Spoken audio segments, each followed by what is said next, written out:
So welcome everyone. Thank you for joining. There may still be a few people that might pop on over the next few minutes as we go through the registration process and the passwords and things like that. So you're very welcome.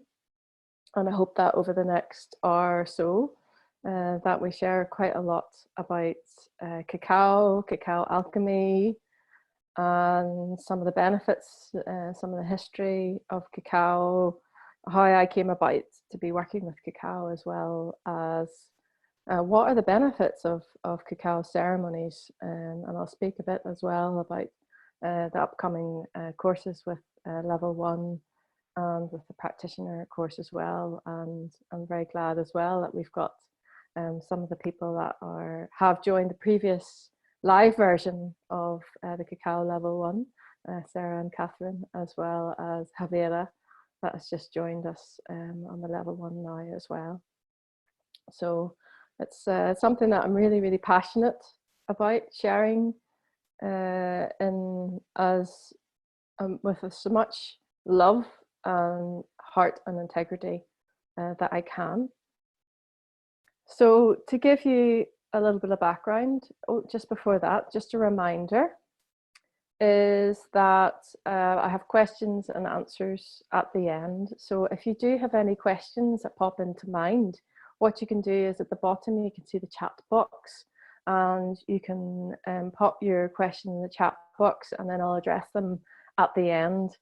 We can either address them via the chat box or in person as well. You can unmute yourself and things like that, so that we get a chance to engage.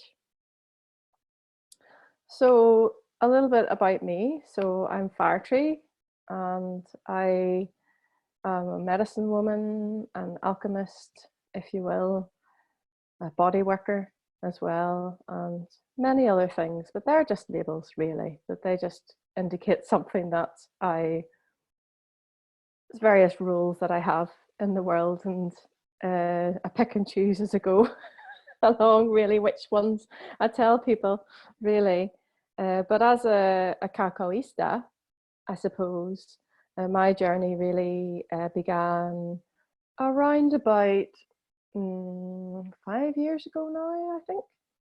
And I was introduced to cacao by a lady that some of you might know, Anu Tara, in a cacao ceremony. And I had always loved chocolate. I mean, my mum is still a chocoholic and doesn't want to recover. It's I would say that I'm still recovering, but I don't eat the traditional chocolate, and I don't have chocolate every day. So you take it as you will. I have recapitulated my relationship with chocolate into a more sacred way with cacao. And then I did a dieta with her and some training as well, and that coincided with some other work I've been doing with plant medicines at the time, in addition to shamanic practitioner training I had been doing back then. But that was really more of the, what you would call it, the official training, as most of my training has been since a very, very young child, when I was already connecting in with plant spirits, animal spirits, and spirits of the land, and between worlds. So it's been a journey of cultivation more from the past 20 years, I would say, of working with ritual and reclaiming rituals in the Celtic ways, as well as ceremonies with plant medicines as well. And so cacao really took me on a journey very, very deep, very, very quickly. And I hadn't anticipated that I was going to facilitate with cacao in any way. It was just, boom, very, very clear that she was like, yeah, I want to work with you. And she does really give people that, if they're willing to listen, of course, give people that nudge very, very easily by bringing the right people along to introduce her to them, or that they stumble upon in their own way, in their own travels, and so on. So my journey with plant medicines took me over to Brazil and to Peru, Mexico and Guatemala. And it was when I was in Brazil that I learned a lot of my role as a bridge between indigenous worlds, so between the Celtic indigenous worlds and the South American indigenous worlds. And so it was a journey of reclamation, both internal for me, as well as meeting with indigenous elders and indigenous peoples from different tribes as well, to learn and to heal and to grow. And when I went to Guatemala, I had already been holding cacao ceremonies for a couple of years by that point, and I thought that I was going to go and learn from traditional healers there, indigenous people there. That was my intention. However, it was very hard to find indigenous healers that were still working with the cacao, because with the colonialization, a lot of that had actually been lost. So I was able to connect with quite a young shaman there, and connect with him on some of the ways that they work with it. And it's very much linked with the use of fire and Mayan fire ceremonies as well. And there's a lot which I don't have time to go into now. I would love to go into it with you. A lot of similarities between the Mayan cosmology and the Celtic cosmology, the numbers that they use, and in relation to the cycles of the moon and the natural time and natural law and things like that. And that's some of the things that I do introduce in the courses as well, which is very, very fundamental, especially at this point in time that we are right now, where time is in a way stopped. The Gregorian time has stopped. We've all been told to go home and stay at home, as in go within, connect with yourself, connect with nature. The only thing that we're allowed to do at the moment is to go out into nature. And so there's a very good link there of how we can actually start to come into our natural rhythm, the natural cycles, without the busyness of the 9 to 5, and that I have to be somewhere at a certain time and all that. I know that's not the case for everyone, and I'm very, very grateful to those that are carrying on, particularly the key workers and those in the NHS as well, that are really, really working hard at this time. So when I was in Guatemala, I also attended other ceremonies as well that were from gringos, as they would call them, mostly white people of privilege.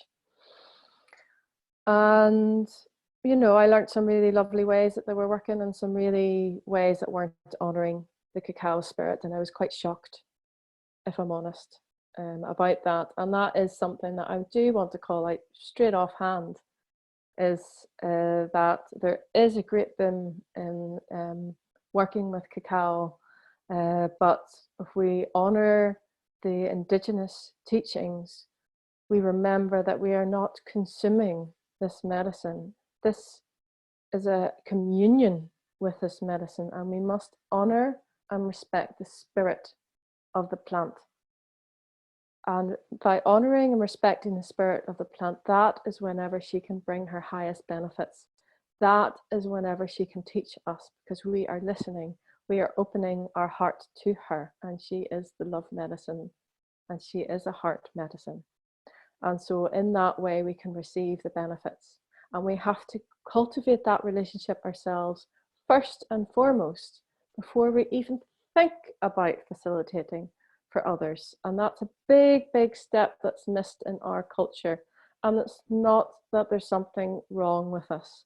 We have been colonized as well. We have that wound as well. So it's acknowledging the fact that we have those wounds, and acknowledging the fact that we have the potential to colonize and consume as well. And it's just a process of working with it and coming quieter and quieter within ourselves, being able to open up to a direct connection. And so I'm very, very grateful to Mama Cacao for working with me in that direct connection. And the way that I created the cacao ceremonies was always by listening to her. She's the boss. And that made it so much easier for me to get out of the way and get on with it. And so it was a real honor and privilege to find that with many Indigenous people as well, of seeing that reflected back to me, in that the way that I was approaching was in the right relation, and always being aware of the fact that I'm not coming, this isn't a medicine from my lineage, but when I'm connecting with it from a really true place in the heart rather than a trying to grab, trying to consume, that's when the opening up really starts to happen. And in the traditional ways in the tribes that they work with plant medicines is that you develop this relationship. So you often go into isolation for a long time. You go into a very simple diet. You're not speaking to anyone, no eye contact, nothing. It's just between you and the plant, and you have what they call a maestra or maestro, which is simply a teacher that has worked with that plant, has developed a direct relationship with that plant, and therefore can be your guide in that. But the plant is teaching you. They aren't necessarily teaching you, they are creating a space for the plant to teach you that direct connection. But because the world of plant medicine can get a bit weird, you can have all sorts of stuff coming up emotionally, mentally, in spirit and physically, that it's great to have a guide there that's been there, just like a mentor that has gone down that path and is just further along that path, and has made the mistakes as well, 10 times more than you have, and to learn the whys as well, which I always think is very, very important, is whenever people are saying, well, this is a protocol, that they understand the why behind it. And so what is alchemy? Well, alchemy, I always think of it as it's a changing state from one form to another. So it's much more than just turning iron into gold. That is one way. Another way is with the bringing different ingredients in. So whether that is the different elements coming in to make the whole, which is spirit, the different elements that we have inside of our bodies as well as around us in nature. It's also with the cacao is an alchemical process of bringing the cacao itself, the water, maybe some of the spices as well in there. And later on down the line, as part of the Cacao Practitioner course, I also introduce, which is not a traditional form of working with the cacao, but a form that I've been weaving in, of weaving in the Celtic lineage into there, has been working with other plant medicines. And she really does like to work with other plant medicines, and she tends to then enhance that plant medicine with her. So she's like this ground and this alchemical fire underneath this spirit of this other plant medicine. And so the Mayans knew this when they originally were drinking it as in ritual form. So they would have been drinking it for celebration when they had, won a battle or a war. They would have been drinking it in reverence and in gratitude for the fertility gods, for their crops and the abundance of their crops, as well as many say that it also helped with the fertility. So it is known as an aphrodisiac as well. And it was thought to be that it would warm, it would warm the blood, and it would oxygenate the blood, and it would sustain you as well. So it's like strength and fortitude as well, whenever they had to like climb the mountains and that kind of thing as well. But it was revered as much more valuable than gold, and so it was used as a currency. in those times as well. And it's still very much revered and very much respected in the Mayan culture. So in that, I would always say it's very, very important to take care of how you're sourcing the cacao as well. Where is it coming from? Is it a single source? And how it's farmed, because not go into it in this session, but there is a lot of, unfortunately, colonialization around cacao, where it's grown in places where it hasn't originated, and it's grown in mass. So a lot of people think, for instance, that there's caffeine in cacao, but if it's really proper ceremonial cacao, it actually has theobromine in it. And that is the activating chemical. That is that is where it gets the name, the foot of the gods, because that's the god particle. That's in the cacao.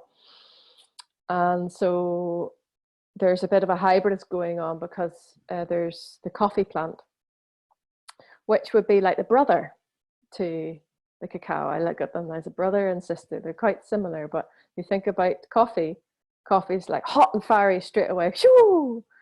Whereas Mama Cacao is more like the building up the warmth, a more gentle warmth, but still strong, potent, probably stronger in many ways, but not that whoo, and then you're flop. You're kind of more sustained warmth in that, and that's the same with the energy levels in that too. So it's a very common misconception that cacao contains caffeine. It's depending on exactly where it's from and the quality. And so therefore, ceremonial cacao doesn't have that mad buzzy in the head feeling. It's actually clarity and focus that it brings for the mind. So I work with cacao in a way, like in the practitioner course, for instance, where we work with the mind and the body and the heart. We work with the different spheres and bringing those different spheres into alignment. And that's when we can be really clear in our expression and our creativity as well.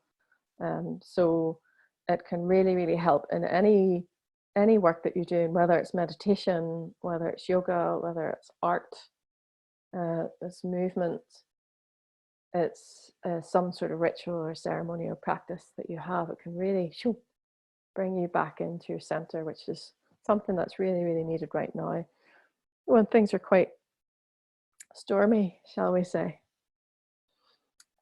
So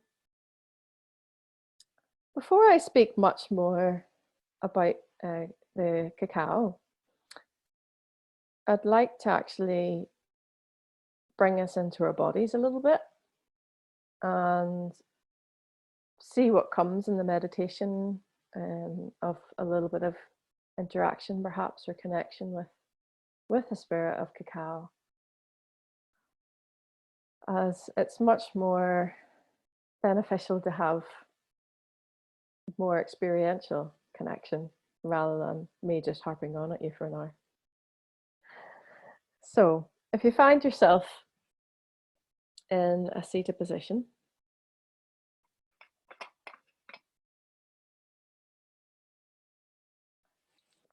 it can either be in the chair or it could be on the floor. Just finding yourself in a space that you can relax, but have your spine straight.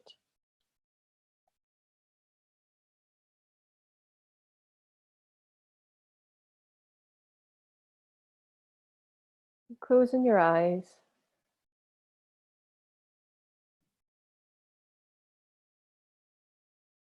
Just tuning into the breath for a moment.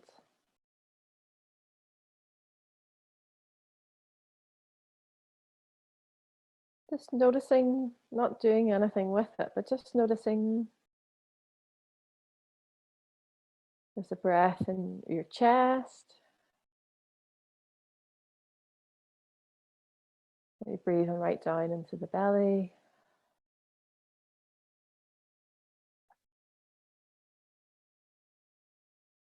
And just invite a wave of warmth, of relaxation over your body.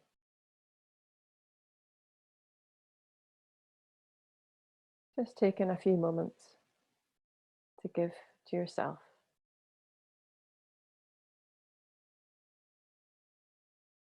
Take in a few breaths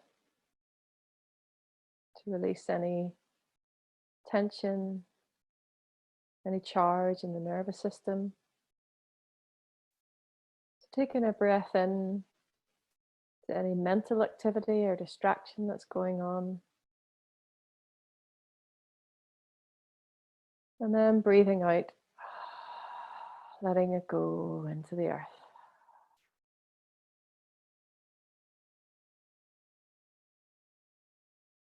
And breathing in to any emotional charge you might be feeling. And breathing out, relaxing, letting it go.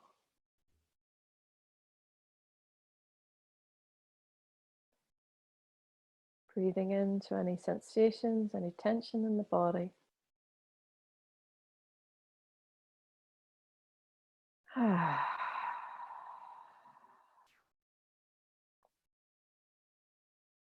And you can use that at any time. As meditation should always be more about relaxing into your being and trying to hold on to some rigid practice.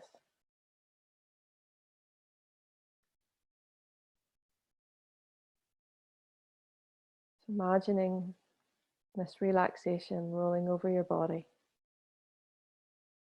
the flesh moving away from the bones, from the top of the head.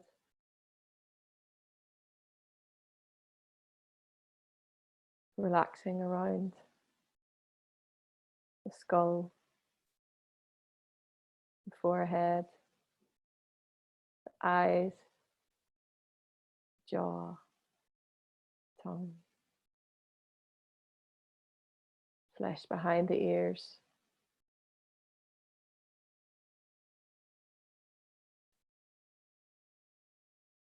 down the neck and the throat,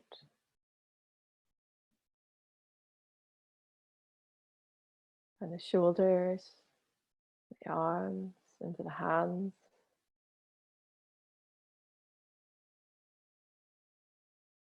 into the chest,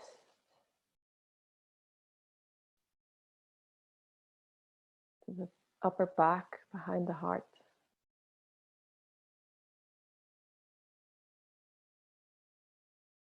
into the belly, and the mid and lower back, into the sacral, the womb area, the sacrum. Softening, relaxing into the pelvis, the pelvic bowl, the genitals, sit bones, the upper legs, the lower legs, and the feet. And as if you can feel your feet are in the earth, in the soil, feeling her support and nourishment.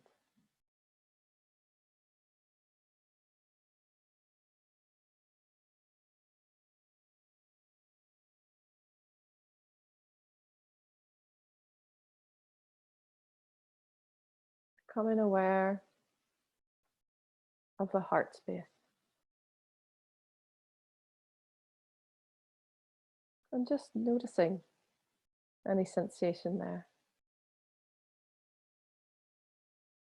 Does it feel quite open and expressive?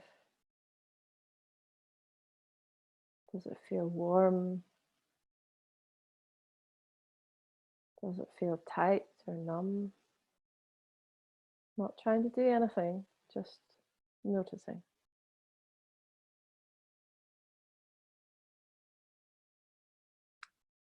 And make it an intention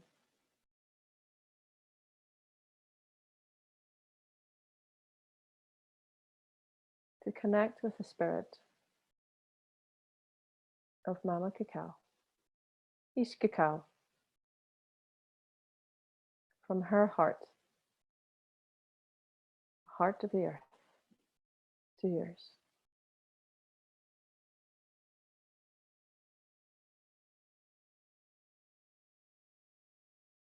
And notice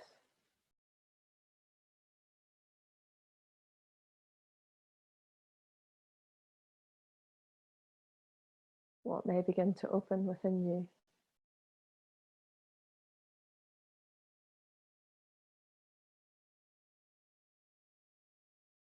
You may feel warmth,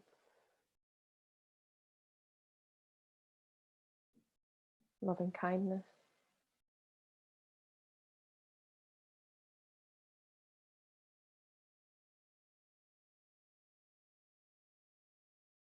and you may feel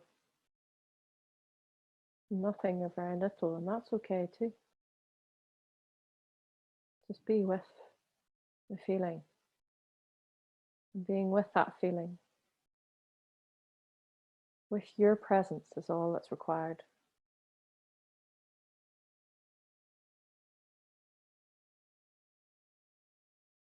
And thank Mama Cacao, each cacao, for all that she brings. Nourishment,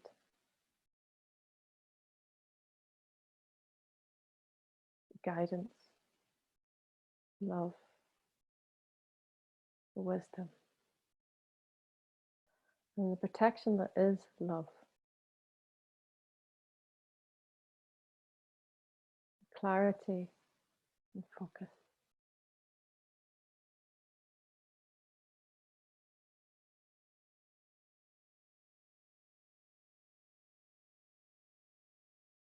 Just getting quiet enough to listen.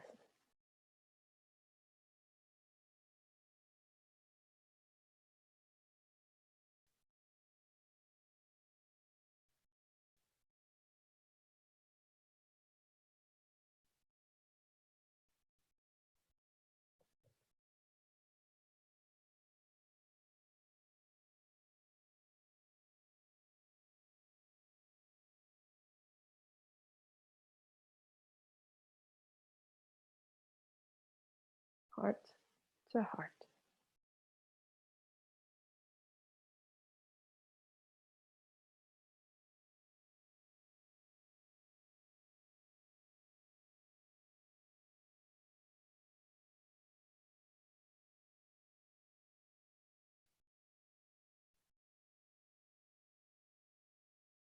And if you feel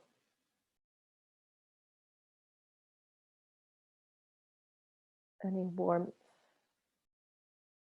heart opening, loving kindness, bliss, joy being awakened within you, even if it's just the tiniest little spark, nourish that with your breath into the heart.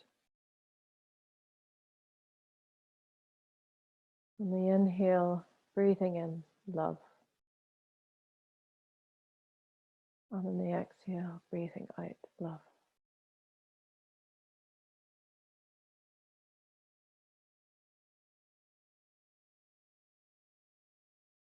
And allowing that through the breath to activate and circulate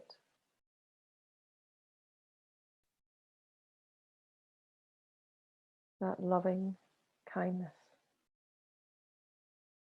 through your whole body, into every cell, every part of your being.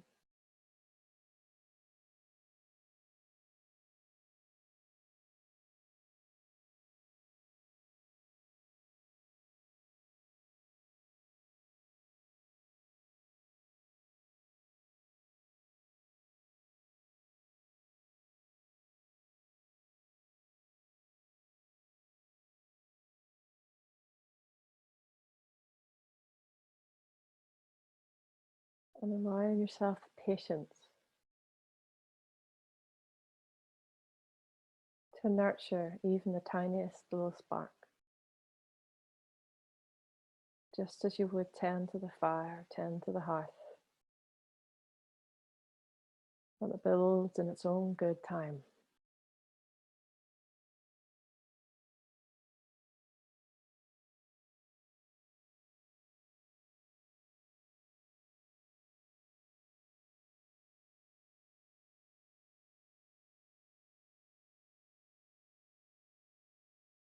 And when you're ready,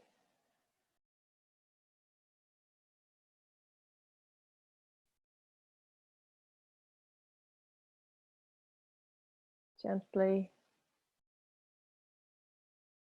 saying thank you into your heart 3 times.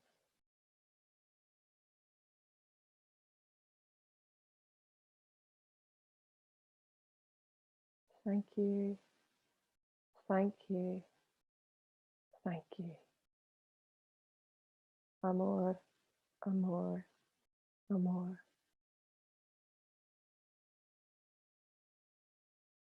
And thank you, Mama Cacao, Ish Cacao, for sharing with us.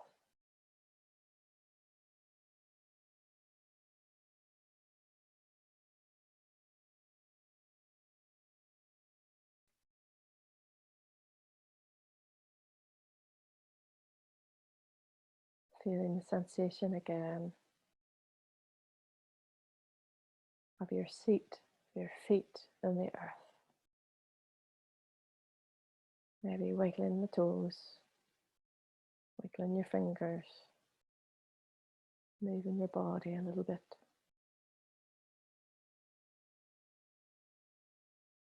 Letting a sigh.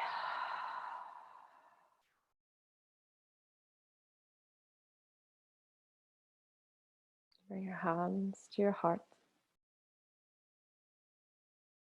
Bowing the head down to the heart.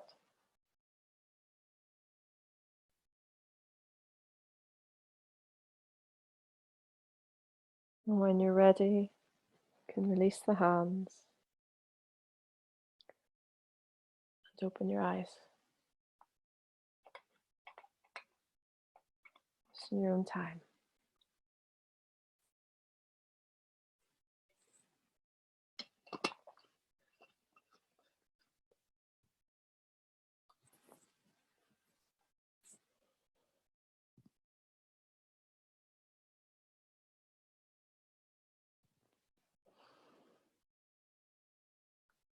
And I'll share a little ikoro I often share in ceremonies at Mama Cacao, just to honor her. And actually I learnt this in Guatemala. So if you want, you can join in if you get the words, the spirit of the song. Caucasita la medicina, caucasita la di. Caucasita la medicina, caucasita la di. Limpia, limpia la spiritito, limpia, limpia la di. Cura, cura la cuerpecito, cura, cura la di. Caucasita la medicina, caucasita la di. Caucasita la medicina, caucasita la di. Limpia, limpia la spiritito, limpia, limpia la di. Cura, cura la cuerpecito, cura, cura la di. Caucasita la medicina, caucasita la di. Caucasita la medicina, caucasita la di. cura, cura la cuerpecito, cura, cura la di. Limpia, limpia la spiritito, limpia, limpia la di.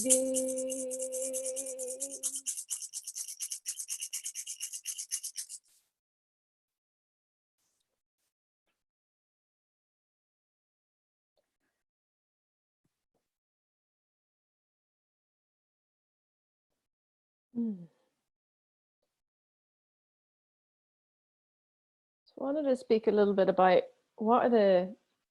I mentioned a little bit about some of the benefits of cacao. And there's so much that I could speak of that I need to keep it quite short. But a lot of what she invokes in us is this, as I mentioned, this love and this tenderness and this openness to spirit and this deep relaxation within. And I really feel that that's real medicine that we need, and as Western people, and in this time where we are at right now of transformation, and she is a transformative medicine as well. But to feel held in that. So I often say it's like a hug from the inside, like she holds us in that warmth and in that love while we go through what we need to go through, so that she brings us into the guts, opening up the neurotransmitters in the guts. She opens up the heart with the anandamide, with the magnesium, and she opens up the mind with the hundreds of chemicals that she has in her, but particularly the tryptophan that activates the serotonin in the brain. And I can share a wee PDF with you all after this webinar as well, about more about the benefits, because I get quite excited. Some of you know that have done the Cacao Alchemy course. I get quite excited about the spirit and science, and that's the alchemy side of things. So I don't want to rhyme off a whole load of chemicals to you just now, but there is a chemical component as well as a spiritual component to this. There's the physical and the non-physical, the seen and the unseen working together. And that's why working with plants, to me, is so beautiful, because they are these bridges between the worlds. And they are our ancestors as well. They came before humans. So they're here long before us, and they'll be here long after us as well. That's for sure. See how quickly, even at the moment, they're starting to take over in places that are less, like paths that are less worn and things like that. It's so amazing how quickly that Mama Earth can regenerate when she's allowed just to be. And of course, she's the blood of the earth, so that also connects with our life force, our chi, of moving the chi through the body, oxygenating the blood through the body. And like we did with the meditation of what's coming through, just infusing the body with love and getting the oxytocin flowing. That's the happy chemical. And the joy chemical, the bliss chemical, is the anandamide. Ananda, Sanskrit for joy, for bliss. And with that, then she brings that more blood flow to the brain, so bringing more clarity, more awareness, more aliveness into the brain and into the mind as well. And for me, I feel it's really the key of coming into ceremony, and some of you will already know this, with the key of ceremony and ritual. For me, it's actually, in a way, it is a healing modality, yes, of course. But for me, it's actually quite sacred activism these days, because a lot of us have lost the connection to ritual and to ceremony. She's a really good guide at starting to reclaim that. For those that maybe don't have that solid practice yet for themselves, there's something of that extra icing on the cake when you've got this guide, this plant guide with you, as well as the fact that let's admit that she's really yummy as well. So that's an extra icing on the cake to that as well. So it's also, whenever in a ceremonial space you transform, you're alchemizing, you're moving through things a lot faster than you would in day-to-day life. And I work with a lot of, in my meditation practices, is a lot of Tibetan Buddhist practices, and their belief system, you know, you're working through karma as well. So if you're working through some emotional patterns, something within you that needs to be met, that needs to be felt, that maybe you weren't able to meet, and this touches on trauma as well. You weren't able to meet it at that particular time, but she's holding you and guiding you. If you're willing, she will take you to the door, but she'll not push you. If you're willing to go there in a ceremonial context, and you don't need to keep living that pattern out in your life. And not only does that benefit you, that benefits everyone around you. And that's why I feel that's quite radical. And that is the radical love and the radical passion, the radical compassion and self-care and nurturing that we need for ourselves, particularly now more than ever.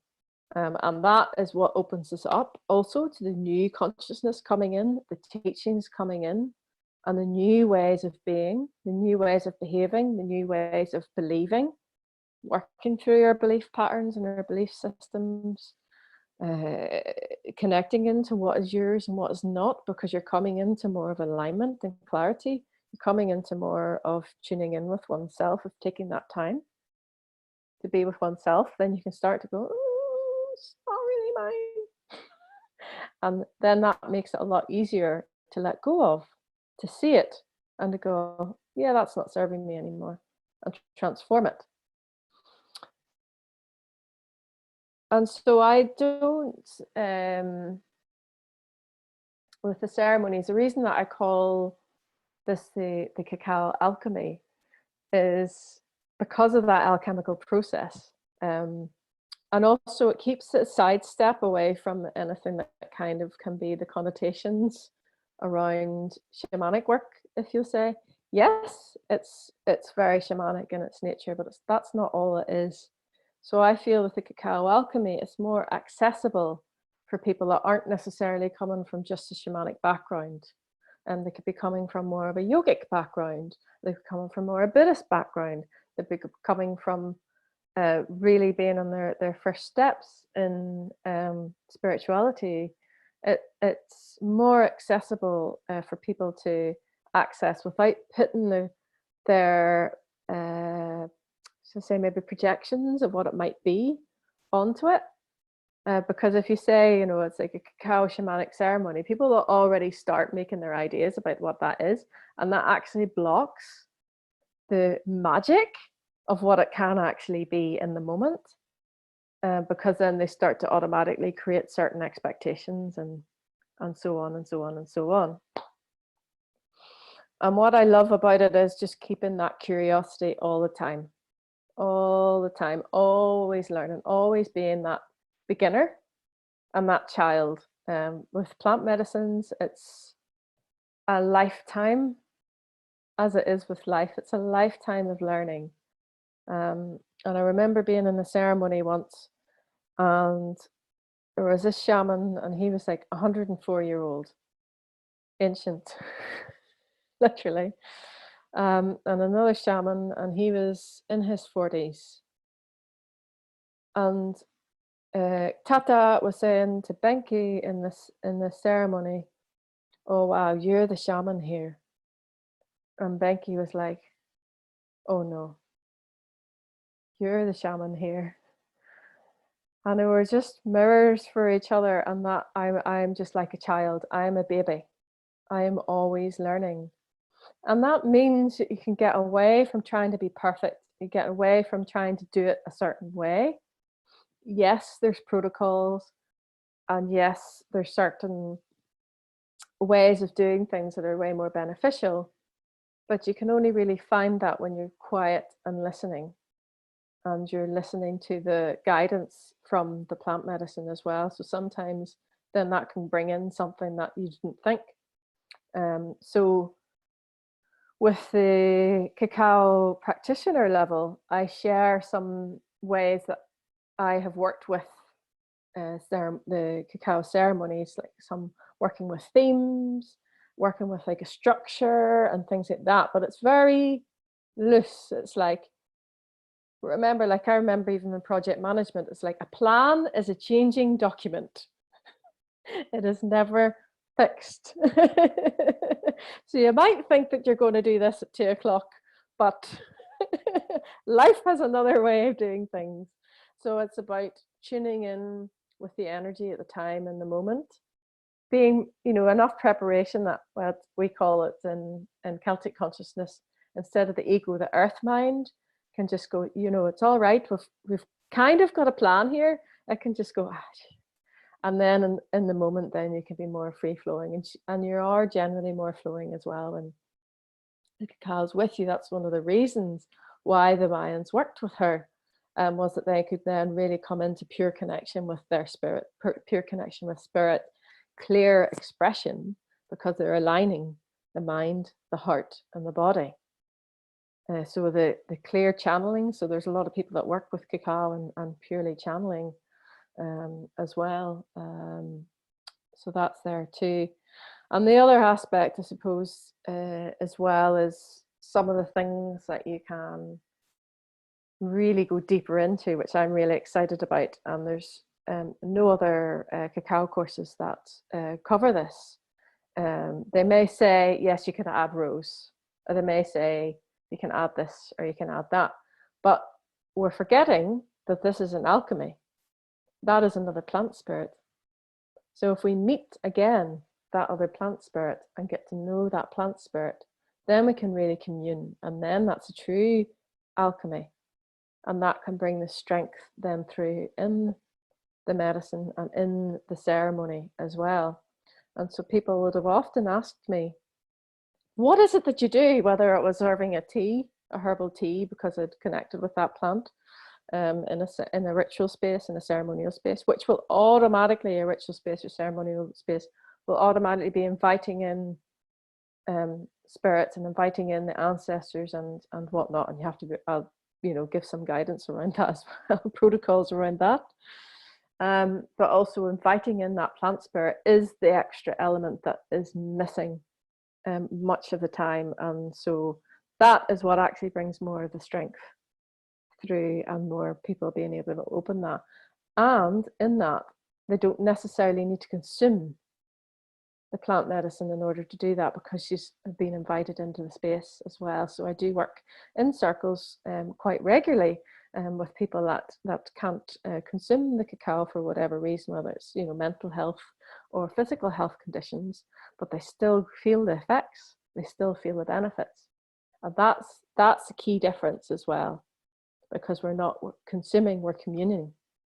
That's the magic. And so in the Cacao Practitioner course, I'm working with 3 main other medicines. And once we've got into the introduction with the cacao, of course, on her own, first of all, which you would go through within the Cacao Alchemy Level One, which is part of the course as well. And the first 2 weeks as well of the course is purely just with cacao. And then we start introducing other plant medicines. So it's a bit like a mini dieta for 2 weeks at a time with each of these plant medicines alongside the cacao. So we begin with rose, which is obviously another love medicine, heart opening medicine, and there's many different lineages and practices around rose. Again, softening and tenderness, but protection as well, because a rose has thorns. So the ultimate protection is love. So in order to really go into the deeper aspects of ourselves, it's very good to open up the heart space first and open up more and deeper into self-love first, so that whenever our shadow appears, then we can love that too. Even that bit that you really don't like about yourself. that bit too.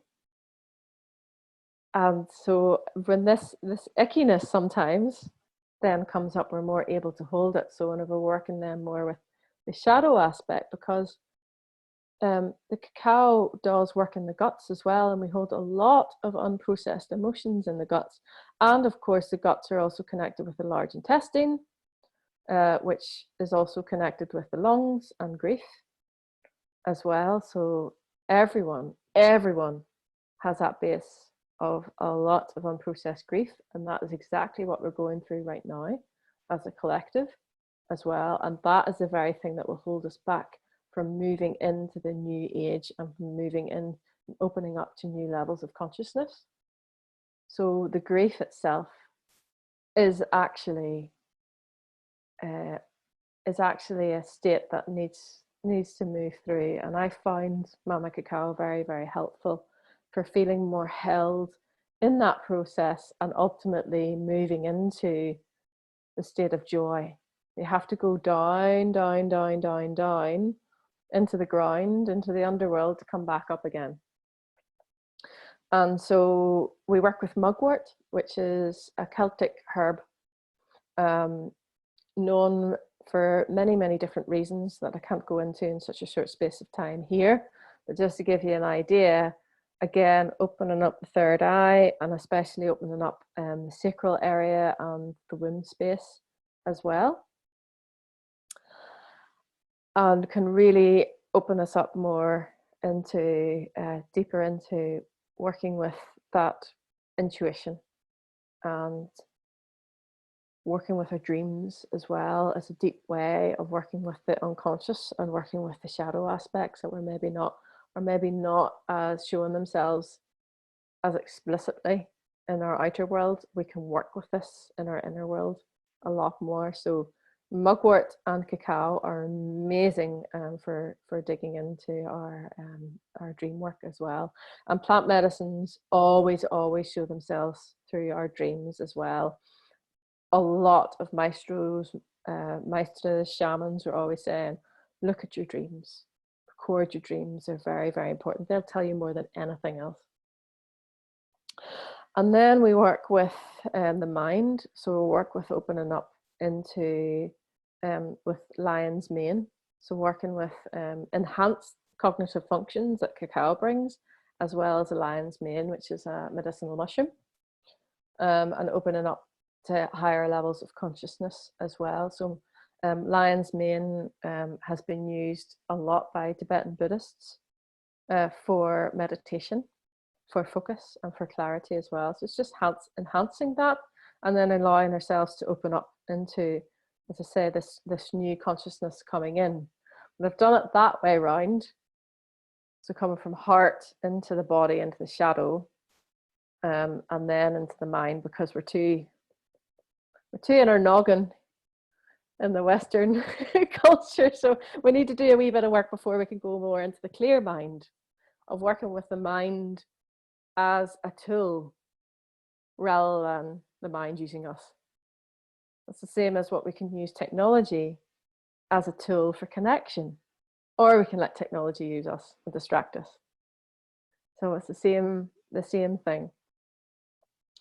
So in the last module, then we work more, a lot of aspects of facilitation will be sprinkled in there throughout the course. The last 2 weeks works with the facilitation, so working with more like themes and some protocols and things and what it can bring up, because this is again another aspect that is missed an awful lot with cacao ceremony facilitation, is the fact that it can bring up unprocessed trauma for people. It can bring up unprocessed emotions that they haven't felt ready to meet before.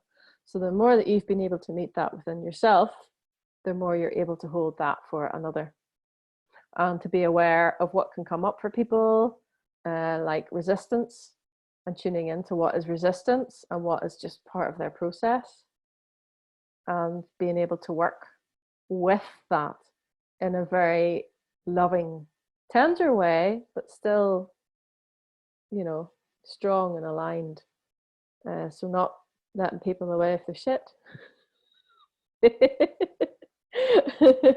Because it doesn't serve them. You know, ultimately it doesn't serve them. And quite often when you're helping people through the resistance, the ones that are the more resistant always, and I can tell you this categorically, always get the most out of it. And it might not be straight away, it could be later.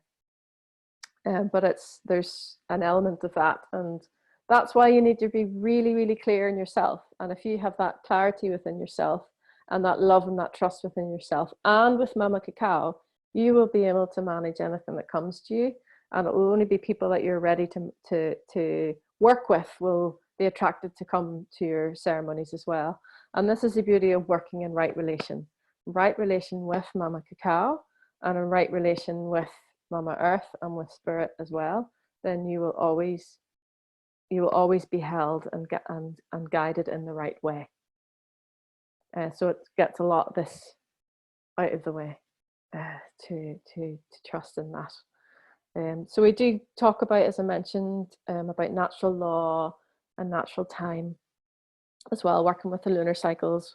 I mentioned as well that we're doing 9 weeks course. So the first 2 weeks is really the rooting in and getting more rooted in with our practice with Mama Cacao and tuning into our own roots a little bit as well, touching in on that of where are we coming from as a practitioner, from our previous practice, also in our own lineage as well, like our own ancestry as well. We can only touch on, you know, like those are huge areas, so you can only touch on it so much, but it's a good starting point for you to start to develop that and be held in that process as well.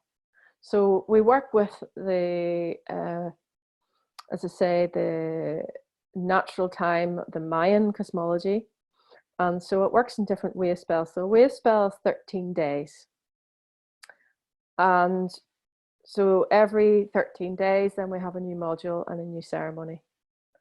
And so each of them, you can check on the website. I'm not going to go through it all now, but each of them really aligns perfectly. And I'll explain more in the course itself of why. So the energy is aligning perfectly with what work that we're doing. So we're working with, it's similar to astrology, when there's certain times when it's easier to do shadow work than it is to do heart opening work, and so on and so on and so on. So the Mayan cosmology, the wave spells work perfectly with each module. I'm not that clever, just to say. And actually this practitioner course is meant to happen later, but because of everything that's gone on, I've had to push one course back, my energy alchemy course, back to September. So I brought this forward, and then I looked at the natural cycles, and I'll teach you a little bit about that in the practitioner course as well. So if you plan your ceremonies around the moon, around certain astrological points, or within Mayan wave spells, if you start feeling with that, the Mayan days, then the energy just flows in its own way. You just have to put things in place. And then everything just happens in its own organic way. And that actually really brings a lot of fun to it as well, because we should actually be enjoying the work as well. It can sometimes be challenging, yes, it can sometimes be hard work. But if there's that natural flow and alignment coming through, it makes it so much easier. And you're not like going upstream and go, why is this not working? Because you can't make anything happen. It just happens. And that's life, eh? It's being in the flow and with it. So I'm very, very pleased, and thank you for guiding me. The Mama Cacao is always on point for guiding the right timing of these things. So I think that's enough of what I have shared for now. And I'll just check in to see if there was any messages in the chat box. Let's see.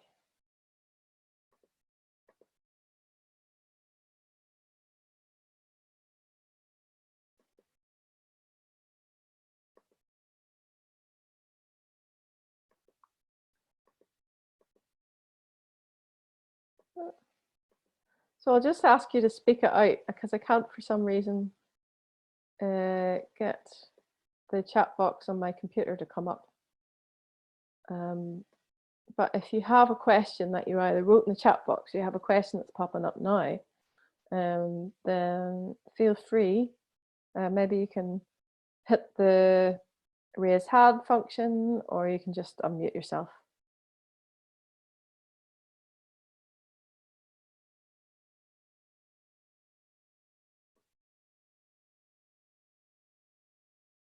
Hi, can I speak?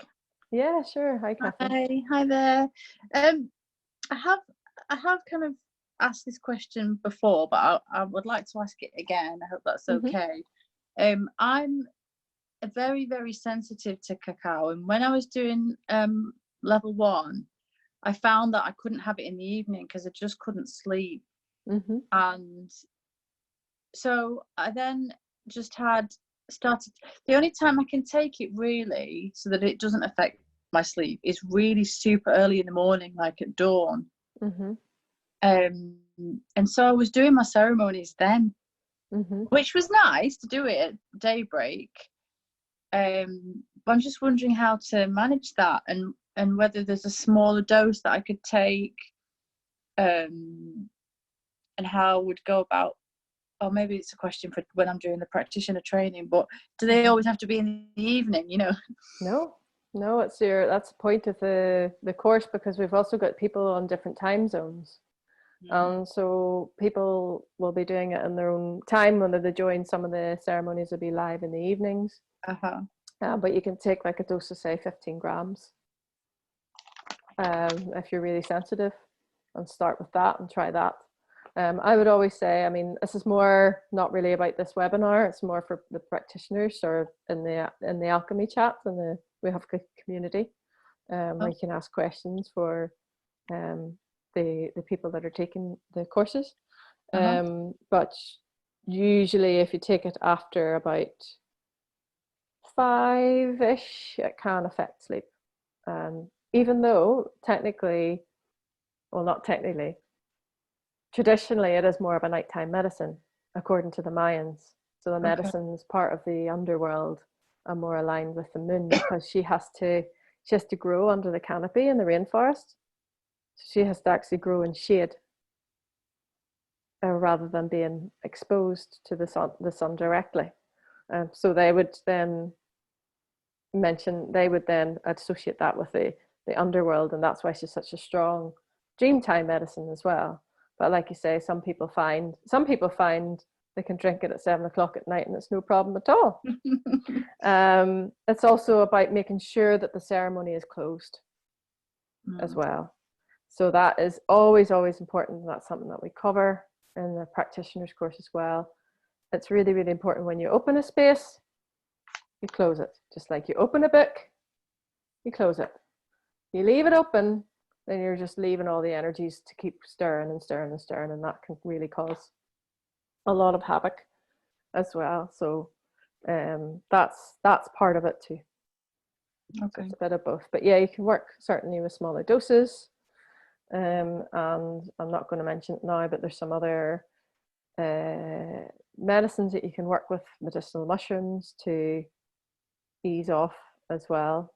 And it's more leveling out, I suppose, the more activating aspects of the cacao. Okay. Yeah. Thank you. Thank you.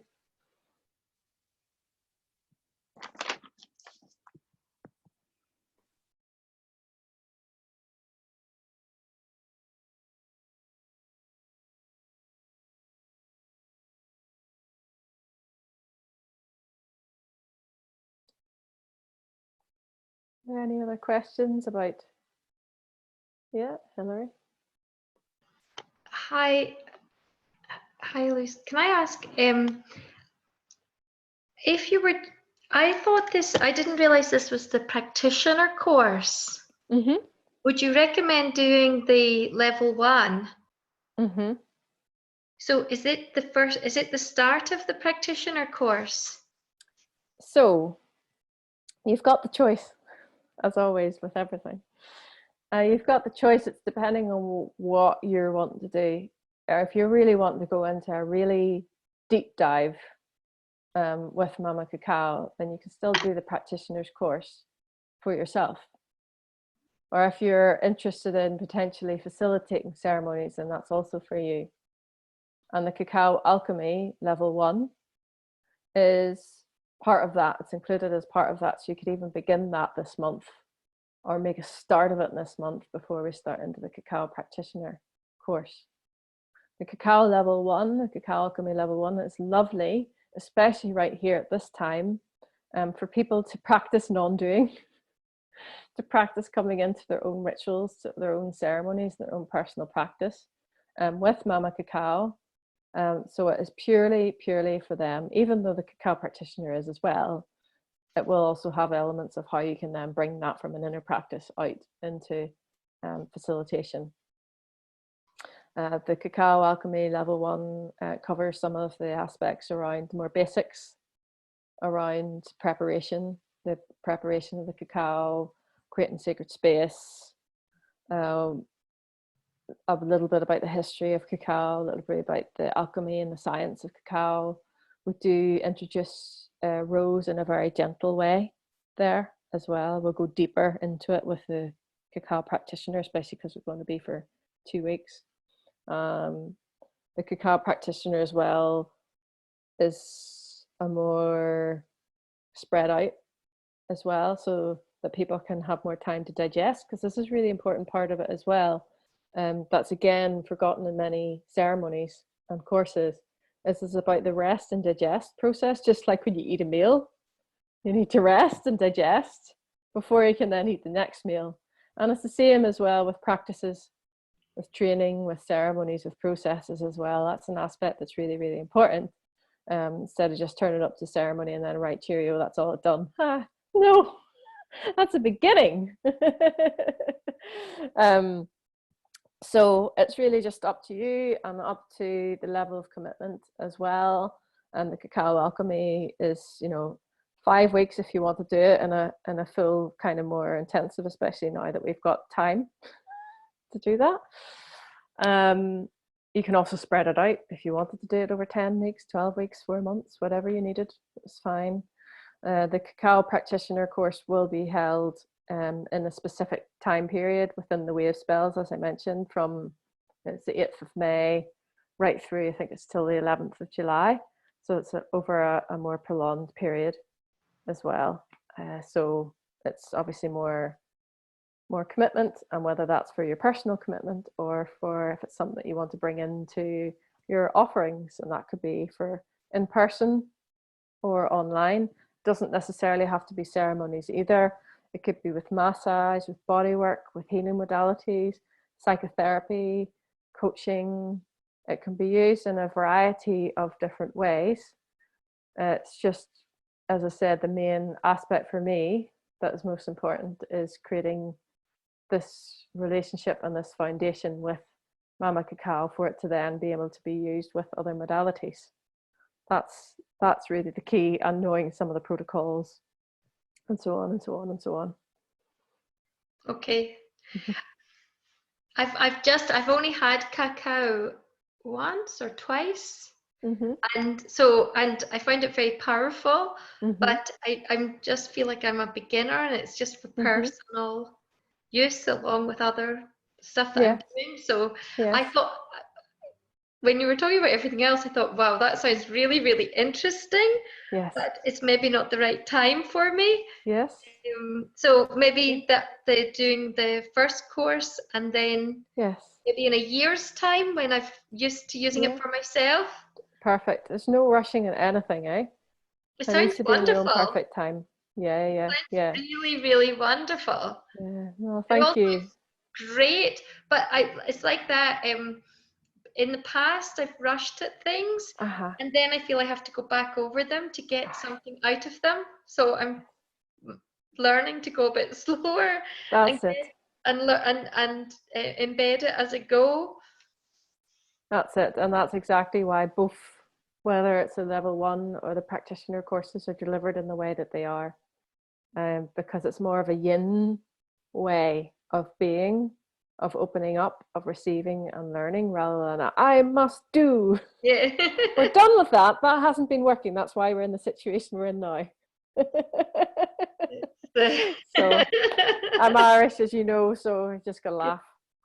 You know. And is all the teaching online, or is it just because of the current situation? So it's all online. Yeah, I will have a practitioner level residential at some point, but it will be next year. Yeah. I don't think I managed to fit it in to this year with all that's happened. I was meant to, but it's going the other way around. Switcheroo. Sorry. So what happens within making and learning to make? Do we order our supplies in and we watch you and then we replicate at home? Yes, so I give you some instructions and guidelines on how to prepare it at home, and also of suppliers, recommended suppliers as well, so that you can make it up and do it at home yourself. Yeah. Can I ask, maybe not allowed to ask, do you use cacao forever? Forever cacao? Yes. Yeah. Is that the one? Yeah, the Peruvian cacao. Aye. That one, is that okay? That's one that Ali's mentioned to me, because I went to, she had a lady came from Edinburgh, some at a circle that she was holding, but she brought a practitioner up to serve it. And that's where I got the interest, because I just felt it was so powerful. Yes. So that's why she linked me in for tonight. Ah, yes, perfect. So it's just if I was going to order some so that I'm ready. Yeah, sure. Yeah, no, that's fine. Nibble set. Yeah. It's one of my recommended suppliers. So it's okay. Yeah. Thank you. It's just fascinating. While you were talking, I was looking just there at the end at your website. Just fascinating. So I'm going to go away and have a good look. Aye. Thanks. It's in the process of having a transformation right now. So it's fantastic. Yeah. Thank you. Thank you. Lovely to meet you. You too, Hilary. Take care. You. Thank you.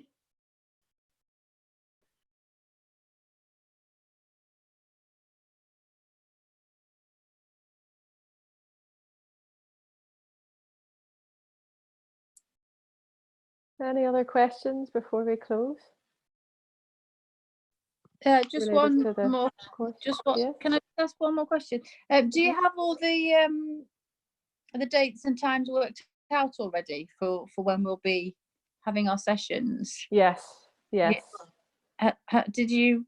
I'm not going to go through them now, but I can send them out. Yeah. No problem. Yeah, they'll be sent out. But as I said, it's all recorded as well. So for people, because people are in different time zones and things like that, it's set in the way that they can just join that whenever they need. I've now got like an online portal. So all the materials will be on this online portal. So it's easy for people to access on their phone, on their computer, whenever it is that they need to. Great, thanks. Yeah, thank you.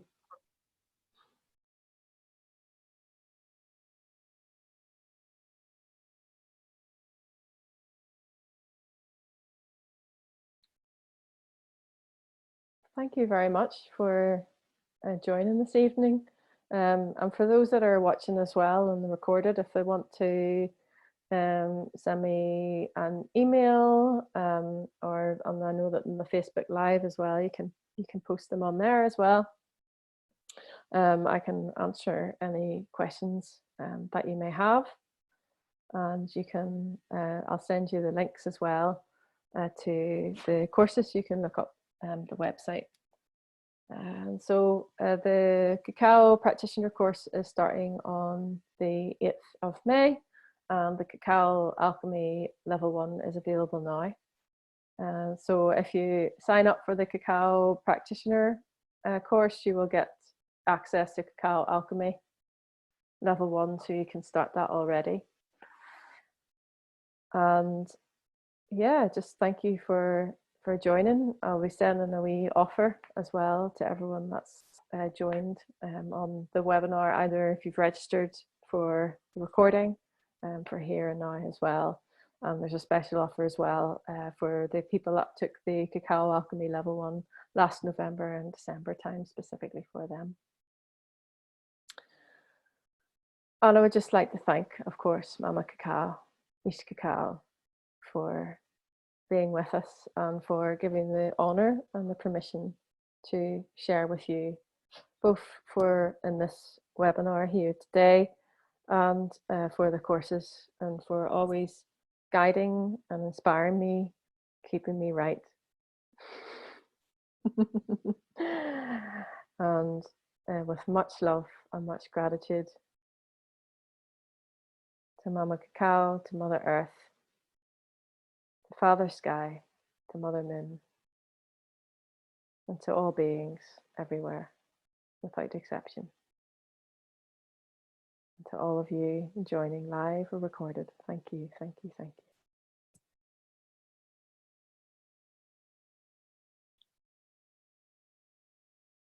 Blessings for your morning, your day, your evening, whatever time it is, wherever you are in the world. And I hope that you've received some lovely guidance and nourishment from this session, and please do share it as well with others that you feel might be interested just in cacao, and finding a little bit more about her is plenty. And if you know anyone that might be interested in either of the courses as well, please do share that as well.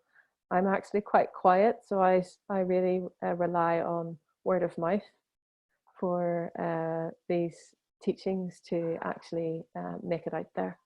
So I really appreciate that as well. So thank you, and ciao for now.